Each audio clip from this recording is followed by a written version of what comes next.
Hare Krishna,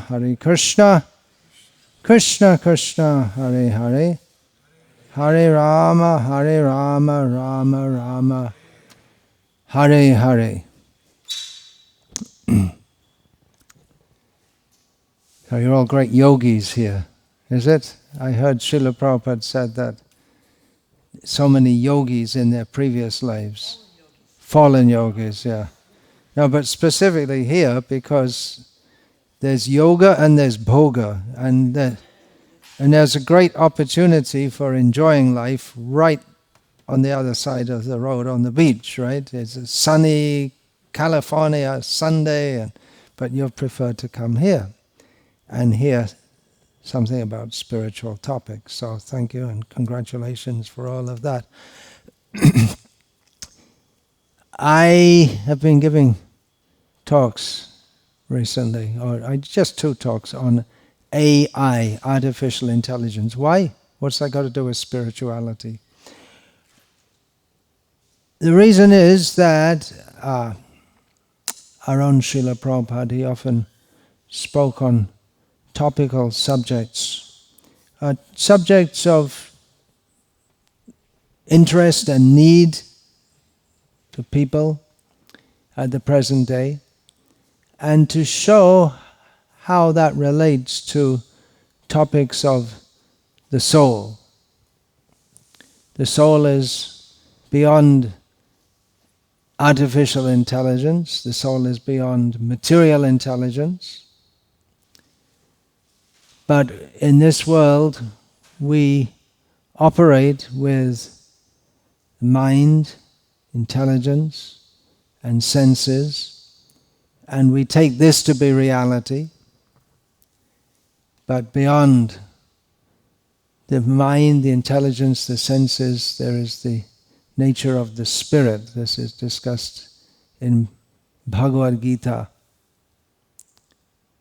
What's that verse? You weren't listening.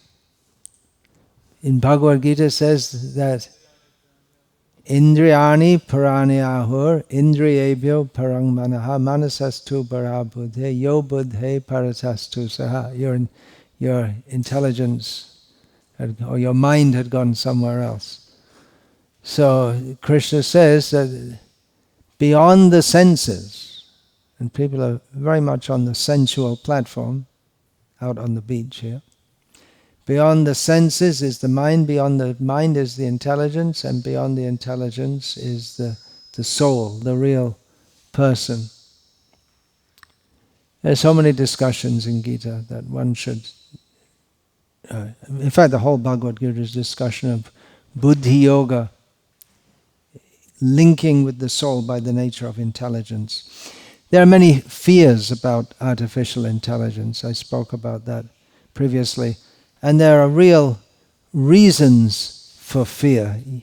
You could be, on a personal level, your whole career, or if you have one, or your whole life destroyed by artificial intelligence. An example of that is recently this ChatGPT, GPT. So it shows how intelligent I am. Accused an American law professor by including him in a generated list of legal scholars who had sexually harassed others. And he gave the evidence of a Washington Post report, a non-existent Washington Post report. In USA Today, a professor wrote that he was falsely accused by ChatGPT of assaulting students on a trip which he never took while working at a school which he never taught at. But in the meantime, you lose credibility. If you don't reply to it, and if you don't have evidence, your whole career and your reputation, everything can be finished. Google, with an artificial intelligence tool, in its search engine, I have to say, reportedly said, otherwise Google could use their AI to track me and make a case against me, that is told users that Google search, aids for digestion, one of the answers, eat a rock every day. Clean your washing machine, new hack for the washing machine. Chlorine gas. Chlorine gas, like was used in the First World War for killing people. Huh? Not for digestion. Not for digestion, it's just for cleaning your washing machine. And when a user searched, "I'm feeling depressed, what should I do?" The reply came, "Jump off the Golden Gate Bridge."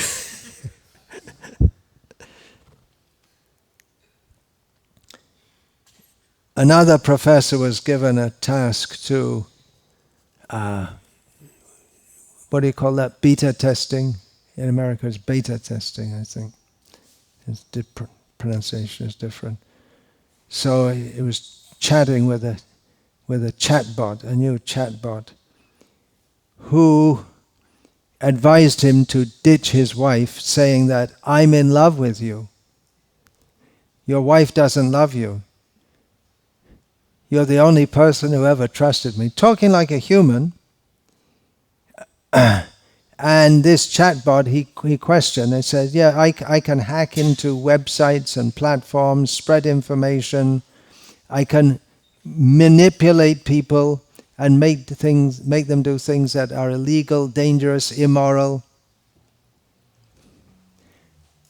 That's on an individual level. There's a fear which is out there that AI can completely take over human society, and that will be controlled by robots, artificial intelligence robots. We fear being controlled by people who will harm us, right? There's a lot of fear in the air about politicians, or maybe in America a particular politician who doesn't have our best interests at heart. I don't think that any politicians have our best interests at heart, however much they profess to do so. But there's a great fear that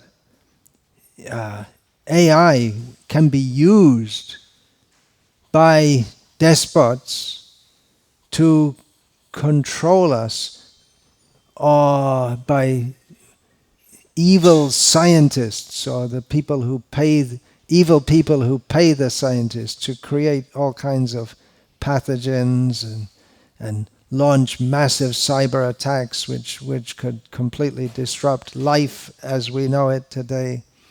Mass manipulation, mass execution of political opponents. You saw that. It came up maybe 3 years ago, the little drones which go out and kill all the students.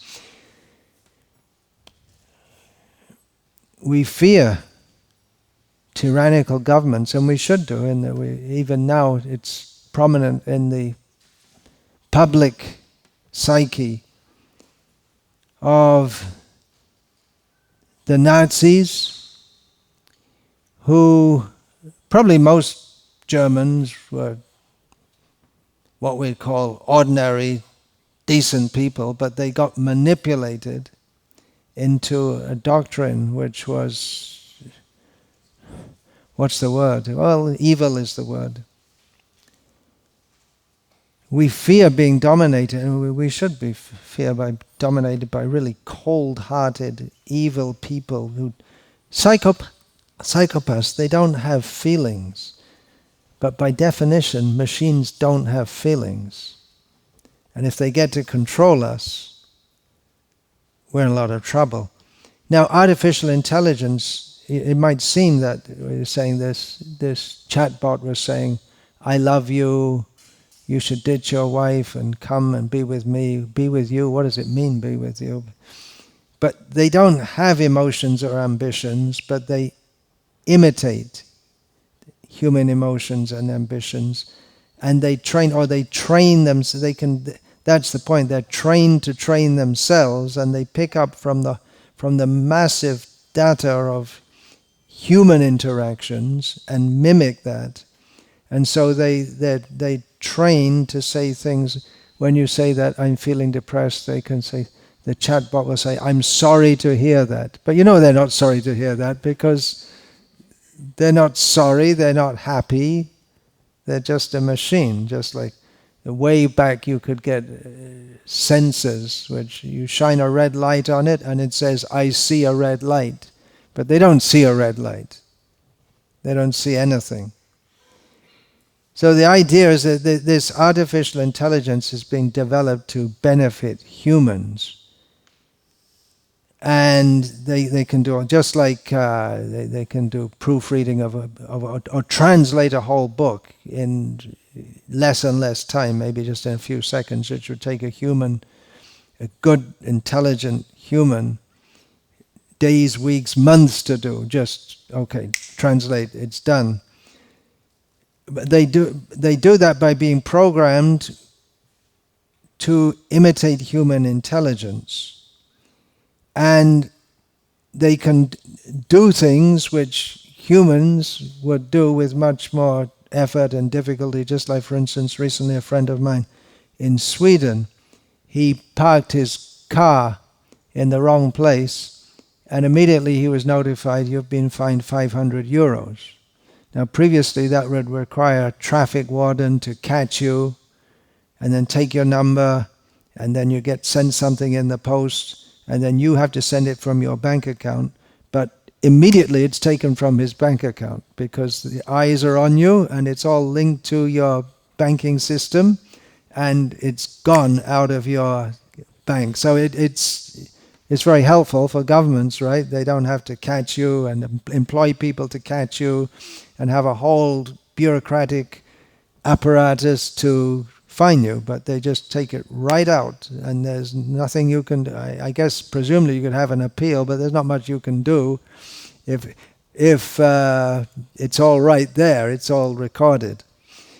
So we cede control to AI, to machines, to benefit us, but as we cede control, we lose control. And the fear is of powerful mechanisms, you call it robots interlinked with computers, and beyond human control, with no feelings, programmed to pick up the worst ambitions and aspirations of human society.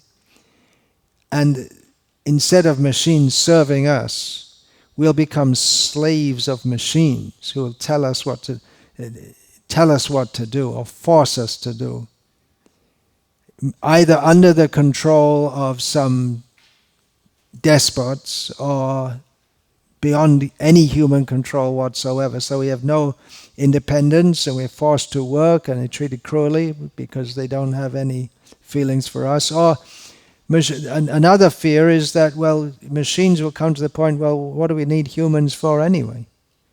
And they're just a nuisance. Kill them all. That's, again, the thing, that's what the Nazis thought about the Jews. What do we need these people for? They're just a nuisance. Just get rid of them all. Just kill them all. And however much you torture them or mistreat, it doesn't matter, because they're dehumanized. But machines don't dehumanize because they don't see any value. They have no value systems. What was it like being a Jew in Nazi Germany? 24-hour nightmare. Living in terror of people who treat you inhumanly. But machines, by their very definition, are inhuman. So being at the mercy of artificial intelligence, of machines, it could be worse than Nazi Germany, because at least in Nazi Germany there might be some hope that you could contact or communicate with someone who has some kind of feeling. But with machines, there's no hope of contacting their feelings. Even in Nazi Germany, you could make some kinds of plans to resist or escape, but with eyes, electronic eyes on you everywhere. There's nothing you can do. If you have chips in your brain, you can't even think secretly. Whew, it's more, we fear a police state, but when the cops are machines, well, that's already beginning, right? They have robots to do all kinds of things that humans used to do. Theoretically, it could be possible to train machines to be empathetic to humans, but the trend already seems to be the opposite. Okay, that's pretty scary. Whew. The fact is that we're all already controlled. We have this idea we want to be free, but we're already controlled or obligated in so many ways. Just like we see so many people out on the beach on Sunday. More people on Sundays, right, than other days. And again, congratulations to all of you who have come for some spiritual discourse rather than bodily pleasure on the beach. But we are obligated. Why there are more people on Sundays? Because people are working the rest of the time. So you may want to just play on the beach all day, every day, but we're obligated to do some kind of work to make some kind of money. Apart from that, we're controlled in so many ways. We're tiny little beings. There are forces greater than us. Someone may say, I am God. But when he gets a toothache, he's not able to control that. Or a more common example, when you have to run to the toilet to empty out your nice vegan or whatever food, you can't control it. You try to control it, but you have to let it go. We are controlled. A beginning of spiritual life is to understand that there are forces greater than us. We're tiny, tiny little beings. But even materially we're controlled. Governments control. We may like it or not, we may admit it or not, but governments control. And you may not like me to say this, but in many ways it's good that governments do control. Anyone like hearing that? Probably not. But if there were no laws, then you just drive on any side of this road you want to. That we need laws to regulate human society. Otherwise, someone thinks, why should I drive on the right-hand side of the road? I'm from Britain, living in India. Why should I drive on the right-hand side? I come from Britain. We're in Britain. America, we're British, so we drive on the left-hand side of the road. You drive on the left-hand side of the road. So, look, I'm British. No, anyway, there's your fine, and you get your driving license revoked if you don't crash into someone and cause so much harm. So we need to be controlled. We need to voluntarily submit to some system of control just to live in this world. And if we don't voluntarily submit, we need to be forcibly made to submit. And we have to submit to the laws of nature in so many ways. We may fast, but at some point we have to breathe. Whatever great yogis you are, you can control your breathing to some extent, but you have to breathe. We're in a universe in which we are controlled. Worse, what we don't know, we don't recognize. We may protest against governments. We may protest or try to stop this artificial intelligence taking over. But we are controlled by lust, greed, anger, material desire, we are already overtaken by artificial intelligence in as much as our intelligence works in an artificial way. I'll explain that. We presume that our intelligence is working for our benefit.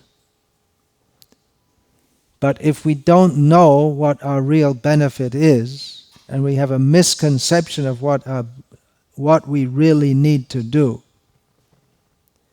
then our intelligence will work against us. Or we may not even have any idea of what we should be doing, or what. Just I flew down from Sacramento to LA this morning. The hostess on the plane said, "How are you doing?" And I replied to her, "What are you doing? What are you doing with your life?" And she said, "I don't know." You don't want to think about those things. It could be painful to think, because if you think about it, your whole life is wasted. She asked me, "What are you doing?" I said, "I'm chanting Hare Krishna." Mostly we don't think what we're doing with our life, but that's the beginning of really human intelligence, to think like that, because we have so many births in so many bodies, and in cat bodies and dog bodies and ant bodies and bird bodies and tree bodies and worm bodies. We can't think what we are doing with our life. What is life? What is the purpose of life? I was once in the presence of His Divine Grace Srila Prabhupada when a journalist, a reporter from the London Broadcasting Corporation, which is an imitation of the British Broadcasting, it's some small thing. Anyway, he asked him a very good question: what is the purpose of life? And I thought that Srila Prabhupada would say to understand our spiritual nature or to perform austerity. Srila Prabhupada said, the purpose of life is to enjoy. I was surprised. Probably everyone else present in the room was surprised also, because we always hear that enjoyment in the material world binds us to the material world. But then Srila Prabhupada explained that it is our nature as spiritual beings. It's the desire to enjoy is not a wrong desire, it's a natural desire. But Srila Prabhupada explained that we don't know how to enjoy because we don't know who we are or what we're meant for. So in that sense, we're working against ourselves. We're afraid of being dominated by an intelligence that works against us. But that's going on all the time, as long as we don't know what we should be doing, what our life is meant for.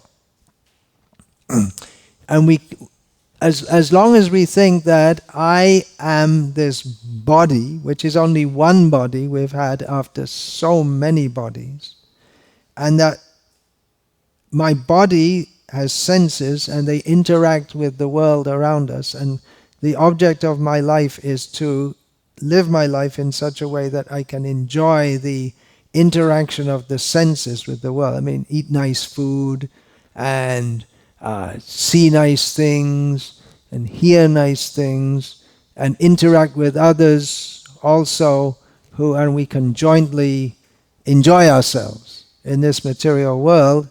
But then we have to see what is the result of all that, what is the nature of this world. This world is, however much we like to try to enjoy it, this world is full of birth, death, old age and disease, full of suffering. For that little time on the crowded beach you get on Sunday, you have to work doing something you don't like to do all the rest of the time.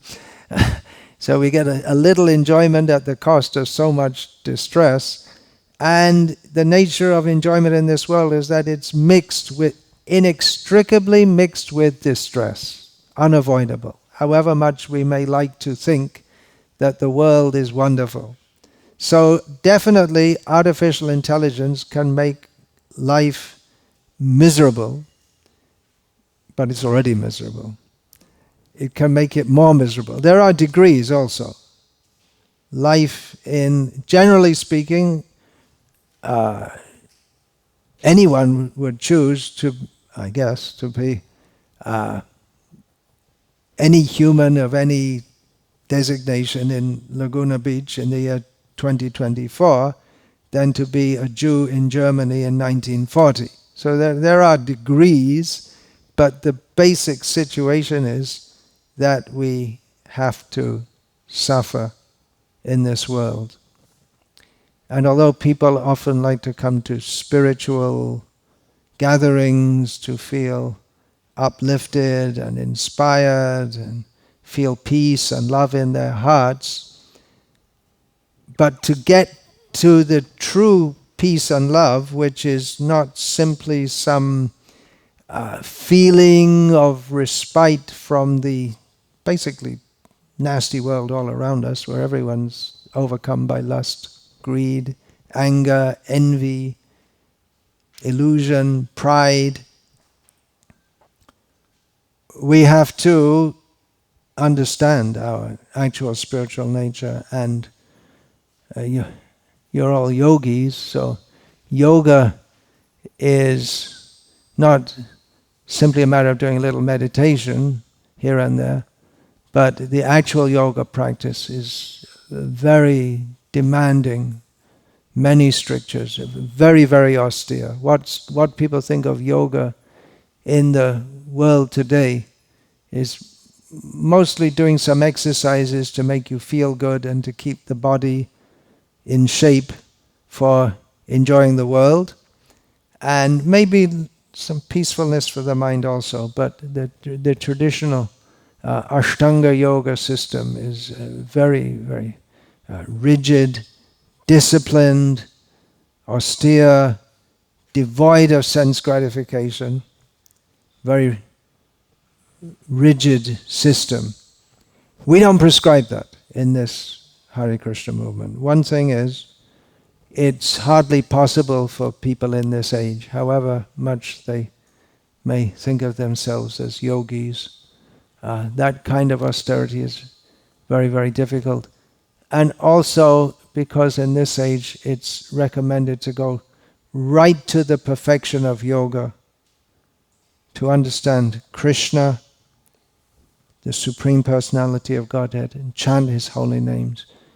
But to go to Krishna, we also have to understand what's holding us back. We're trying to go forward, but what's holding us back is material consciousness, the artificial intelligence of thinking that I am an enjoyer of this world. We're afraid of artificial intelligence acting as our terrible enemy, but Krishna warns us in the Bhagavad Gita that we are our own worst enemy. Bandhur atmatmanastasya yenatmainaiva yenatmaivatmana jitaha anatmanastu shatrutve vartate atmaiva shatruvat.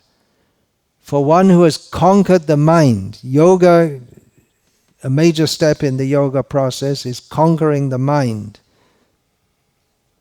For one who has conquered the mind is the best of friends. But for one who has failed to do so, the mind acts as the worst of enemies. So we're all the worst of our enemies. And Arjuna told Krishna that, well, that sounds pretty difficult because the mind is like the wind blowing here and there. Try to catch the mind. Try to meditate. Okay, and can you do it? Can you keep the mind still for 1 second, 2 seconds, 3 seconds? So first, we want to get free from artificial control. We have to take control of ourselves. And Vedanta spirituality aims to control the mind and the senses. But first, we have to fix the intelligence. The mind oscillates between should I do this, should I do that, making plans for doing this. But first, by our intelligence, we have to understand what the goal is, where we're going, what we're doing. Therefore, Krishna gives knowledge in Bhagavad Gita, the nature of the mind, the intelligence, the senses, of himself and ourself, our true spiritual nature in relation with him. So I've been speaking about artificial intelligence and the dangers of that. Hare Krishna.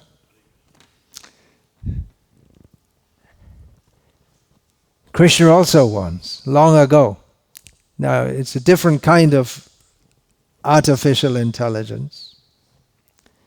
The artificial intelligence of thinking that I am an enjoyer of this world. And it's a very real danger that very soon, because it's galloping forward, or galloping ahead, this artificial intelligence, it may be very soon that the whole way we live in this world will be very different, and we could be overtaken by artificial intelligence. And it may be something like climate change. There are so many warnings, but no one bothered too much about it, and now it's too late to reverse. There's already irreversible changes. It's our nature, our materially conditioned nature, to not be very intelligent and to think, let me try and enjoy something now, and to hell with it. Whatever happens in the future, to hell with that. That's what a child thinks. Let me just play all day. I don't want to go to school, but they should go to school so that they can be trained to operate within this world. There's a conventional example. I don't speak about the merits or demerits of conventional schooling. But children, if we just leave them to do what they like, if they don't kill themselves or kill someone else, they can do great harm. The child sees some in a bottle, some light blue liquid, looks good. I want to drink that. Don't drink that. They have to be trained. Don't drink. No, I want to drink it. I want to is good enough justification, but the mother has to stop. Don't do that. He'll kill you. So the child needs to be trained, but the tendency which continues into adult life is, if it feels good, do it. But that's not always a good policy for a child, for an adult. So similarly with climate change, we thought, well, anyway, life's going on, and they're just talking about 20 years or 30 years or 40 years, and that 20 years came, and now we're all suffering from that, and we're going to suffer more from that. So similarly with artificial intelligence, there are warnings, but no one seems to be doing much about it, and it seems that it's difficult to know even what to do about it. It seems to be out of control. So that's another fear. Just like climate change, we didn't take proper precaution. We means the human race. And now we're suffering. So with artificial intelligence also, it's quite possible that in a short time, civilization as we know it may be very, very different and horrific. It's quite possible. We think sometime in the future it might happen. Head in the sand. Let me eat a vegan hamburger or whatever. And I'm enjoying it now. But it will come upon us quickly. It's very possible. It's not just some sci-fi fantasy. And what are we going to do? There may be nothing we can do. It could be that AI will destroy humanity altogether or put us in a horrific situation. I gave the example of Jews in Nazi Germany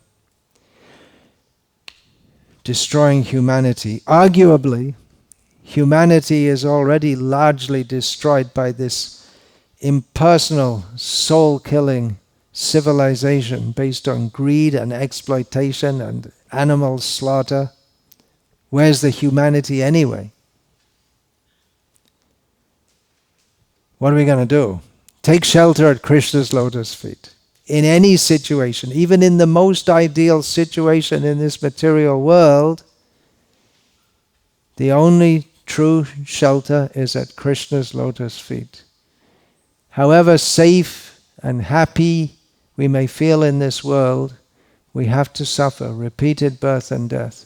We may be in a very good situation now, what we feel a good situation, but by the laws of karma, the nature of time, now we're in a good situation. In the next life, or even in this life, we may be in some absolutely horrific situation. You're from Croatia, right? So before you were born, just shortly before you were born in this body, there was a horrible war going there. And people were living peacefully in their villages. And all of a sudden this war broke out, and then just the army would come in and destroy the whole village and rape and kill the women, and just living very peacefully, happily, and then everything changes. So that's the nature of the material world. It is intelligent to see that the nature of this material world is not conducive to our well-being, and that our real shelter is in spiritual existence, in the spiritual world, at the lotus feet of Krishna, who will protect us. I'm looking at Srila Prabhupada. We go to Krishna through Srila Prabhupada. So we have to latch on to the reality that we are spiritual beings. There is a spiritual world where there is no exploitation, no lust, no greed, no anger, pure love centered on Krishna, service to Krishna. So this is always true. AI or no AI, the only shelter in this world is Krishna. But when we are in difficult situations, we should, if we're more intelligent, think, not just, in a difficult situation we think how to get out of it. In a very difficult situation, if we have in this life or in previous lives developed bhakti, devotion to Krishna, then our tendency will be to take shelter of him. And for others, they may become completely atheistic. That was one result of what happened to the Jews during the Holocaust, is that many of them questioned the whole nature of God, and many became atheistic. So you can react in different ways. But we obviously here are recommending, try to understand who we are ultimately. We're not enjoyers of this world. We're not meant to be in this world. We are spiritual beings. We're meant for love, purity, eternity with Krishna, and linking yoga, linking by bhakti yoga, the yoga of devotion, with Krishna, makes us safe even in this world. Whatever anyone does to us, or whatever our karma, our fate deals out to us, we're always protected if we're connected with Krishna. So that's what I wanted to say, and my time is up, I'm told. Please chant Hare Krishna. Take it very seriously.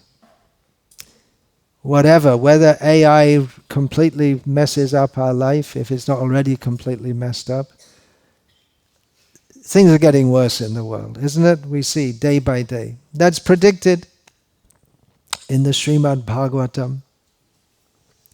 What's that verse? Tatas chanudinam dharma satyam shocham shamadaya kalena balena rajan nangshat dayur balang smritihi. 5,000 years ago it was recorded in the Srimad Bhagavatam that in this Kali Yuga, which we're 5,000 years into, that day by day, by the powerful force of time, every day, religiosity, tatas chanudinam dharma, truthfulness, purity, satyam, shocham, kshama, tolerance, compassion,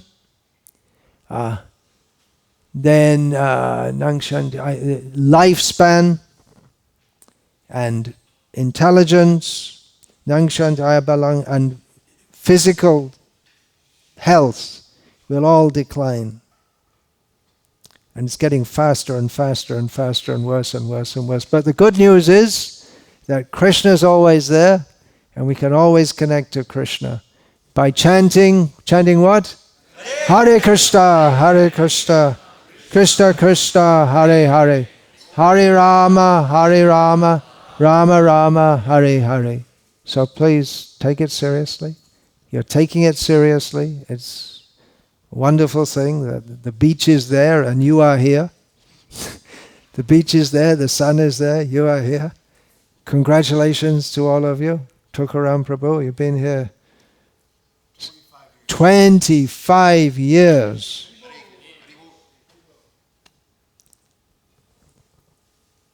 Catering to the spiritual needs of the yogis of Laguna Beach. So please take advantage of the Bhakti yogis who are here. Take advantage of, I mentioned several times Bhagavad Gita. This is the best book of yoga, Bhakti Yoga. All yogas are discussed in Bhagavad Gita. It's a guide to come out of the illusion of thinking I am an enjoyer of this world and come to discover our true spiritual existence with Krishna. So please take advantage of this, the books that have been coming from time immemorial and kindly presented to us in English language by Srila Prabhupada. So, Hare Krishna.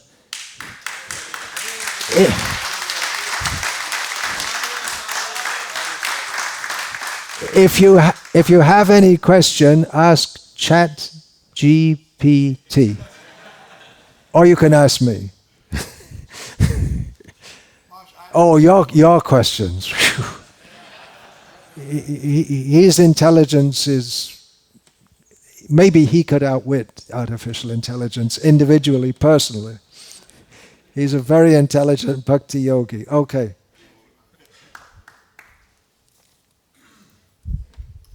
I was just thinking when I came here, how enlivened I feel. You were thinking when you first came here 25 years ago? No, when I first came in tonight to see you. Oh, I see. I was thinking about how enlivened I always feel whenever I get your good association, how inspired I feel just being in your presence. And I was thinking back to the first time I met you, which was 30 some odd years ago in Mayapur. In Mayapur, yeah. But I was also... And you were at the Centennial, was it? Yes, that's right. That's right, yeah. And there was, who else was there? There was from Croatia, Radhe Sham. Radhe Sham was there too. Yeah. And who? There are three of you. Bhagawat Priya was also there. Radhe Sham was there. Myself, Maruti was there. Maruti, yeah. Great. Okay. But I remember that I actually met you in the form of your book. Could you please? Yeah. I remember that I met you in the form of your book prior to that. So it's been more than 35 years, I think, since I first read your Brahmachari handbook, which is where I first encountered your personality, your writing style. And that book was, I traveled with that book. I kept it with me. I read it maybe a dozen times, maybe more. I read it regularly as a daily sadhana. I read your writings. And I came up with this question. Because in many ways, you don't seem to have changed at all since I met you. You seem as... Yeah, I'm aware of that, Maharaj. But the light in your eyes and the enthusiasm that you have... Obvious, yeah. You don't have to be very intelligent to understand that time is taking its toll. Yeah. So it seems almost like that you're almost death-defying in the sense that your energy and your piercing intellect and your conviction and your faith and your realization has remained constant and also expanded since I first read your writings and since I first met you. So here is my question, Maharaj. What is something that you have changed your opinion on in the last 30, 35 years since I met you? And what's something that your opinion has not changed on and has remained exactly the same during that same time period? I told you he's going to ask some difficult question.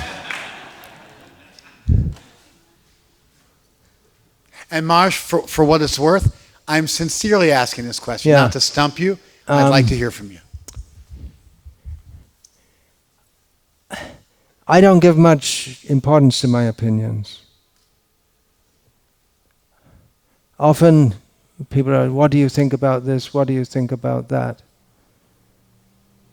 But one thing is that whatever our opinion may be, the facts are independent of what our opinion is. Just like this whole thing. Does God exist? Does God not exist?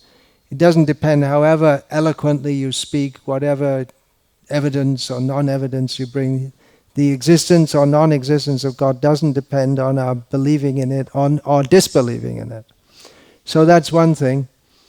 Another thing is that we are all very tiny little beings with very limited intelligence. Some have more, some have less, but we have limited intelligence, limited sensory perception, limited knowledge. So I prefer to take knowledge or opinions or guidance or direction from, it makes sense to me with my limited intelligence to take guidance from those who know, those who are fixed on the spiritual platform, who've taken knowledge from the source of all knowledge, who is Krishna. So I came into this movement almost 50 years ago, realizing I'm in need of help. I don't know what my direction is. I need a guru, I need a guide, but I'm not just going to accept anyone. They should be following scripture, because they should be, not just someone dreamed up something yesterday. When I first came, I had these questions that why should I believe you? So many people are saying so many things. Why should I believe you? And I thought if anyone could answer that question satisfactorily, I should put my life there.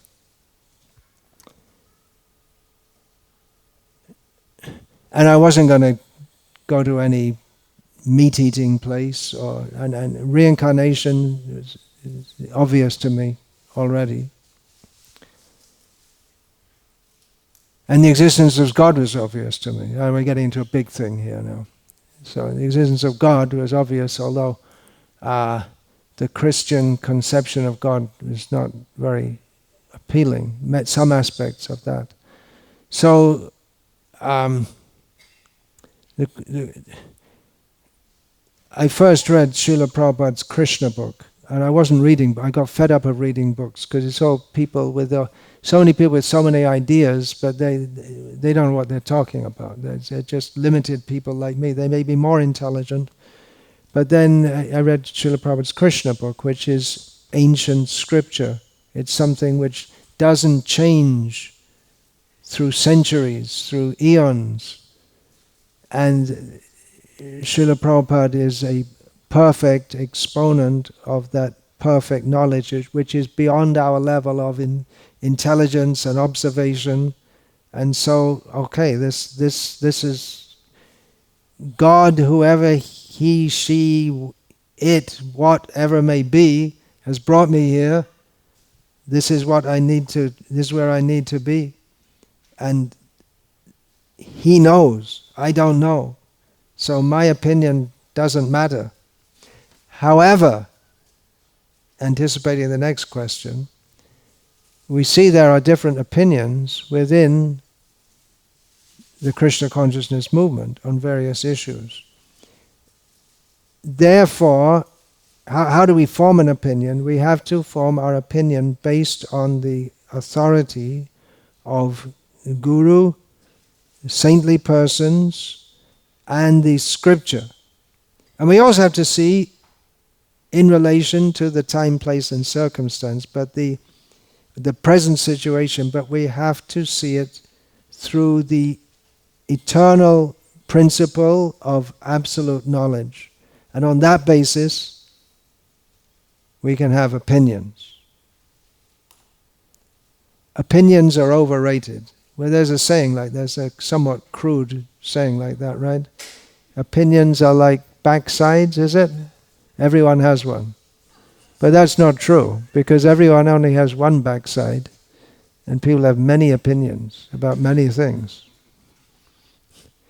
I once asked, I think, was she here at one time that, I can't remember her name, she was an astrophysicist, probably still is an astrophysicist, can't remember her name now.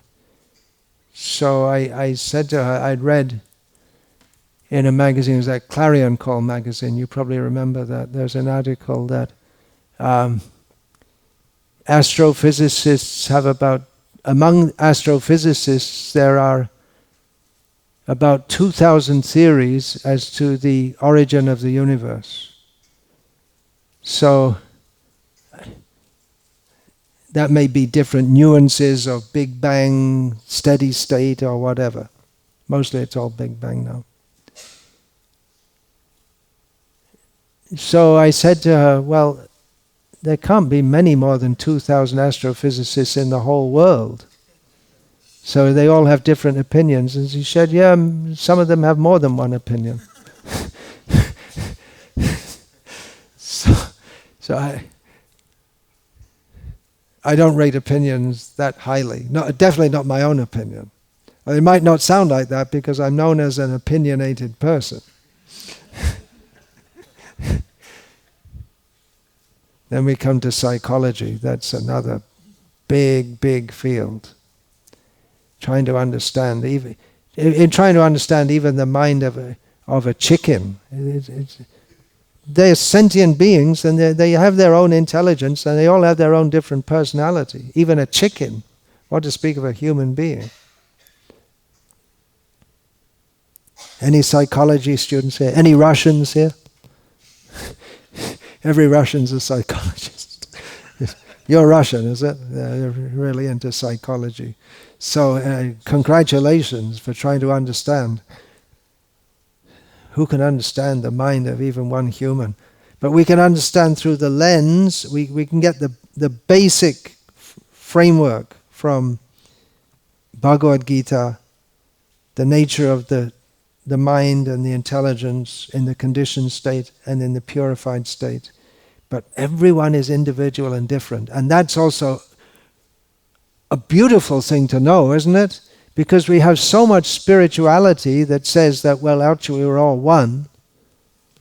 But when we understand that we're all different individually, eternally, and although that may seem not very pleasant in a world which is based on competition and exploitation, that may seem horrible, and we just want to forget all personality. But when we understand that in our purified state, there's no exploitation. There's simply everyone is living for the pleasure and benefit of everyone else, and all sheltered at Krishna, the reservoir of all pleasure. Then personality becomes something to celebrate, that we're all individuals. It's not something to be destroyed and got rid of, but rather to bring out a real, full spiritual personality. So I don't know if that answered your question. What has my opinion changed about? Well, I was just discussing earlier today. My opinion about Christianity changed at some point, because being raised in Christianity, I had a pretty negative impression of it. But in the 1980s, I was in Thailand for some time, which is deeply Buddhistic. If you know, Buddhism is probably pretty popular around here.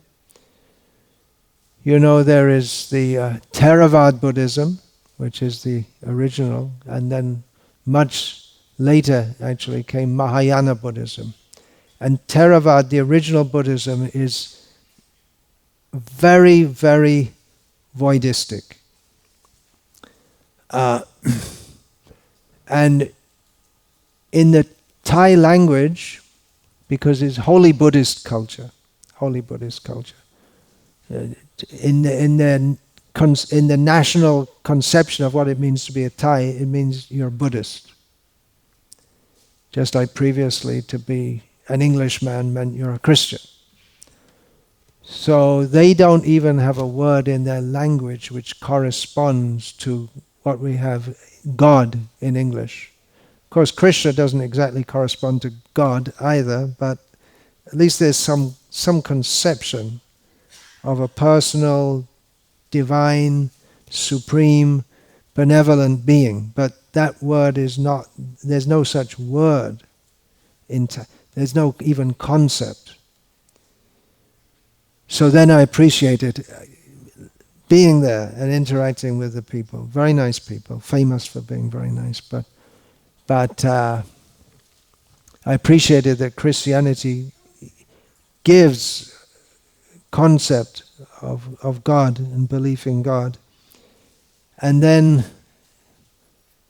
sometime in the previous century or so, a friend of mine, devotee, proposed to take me on a little, well anyway we were driving from somewhere in North Italy to South Italy, and he proposed, let's stop on the way and visit some of the churches.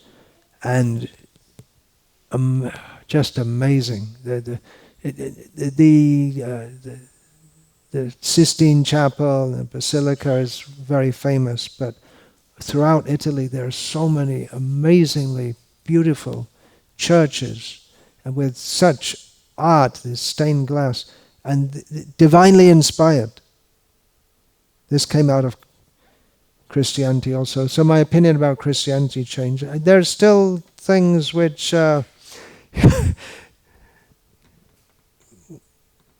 seeing through the eye of Bhagavad Gita, that we feel there's a lot lacking there, but there's a lot of my appreciation for that developed. So there's an answer. I could probably think of other things. My opinion about India and Indians changed. It was theoretical, and when I went and lived in India and really down among the people, I wrote in that book, Glimpses of Traditional Indian Life, I got to appreciate some of the subtleties of this culture and appreciate it so much. The original culture which Srila Prabhupada wanted to make as a blueprint for the whole world, I got to appreciate that by living in it. I'm not talking about living in a pigeonhole apartment in Mumbai, but I was living in villages in a time when there was no electricity, no running water, no roads, no cars, no motorcycles, not even push bicycles for most people. No radio, someone might have radio. So it was very traditional, you could say. And the whole way of life was going on, much as it had been for centuries, and I got to appreciate so many things. So, some things. And then I could go on and on and on, actually. I never thought about it, actually, but yeah, so many things. We live and grow. We should live and grow. Grow culturally, mentally, spiritually. But if we go through life just for how can I enjoy now, then we just grow into frustration. As the body getting older gives us less and less opportunity to do so.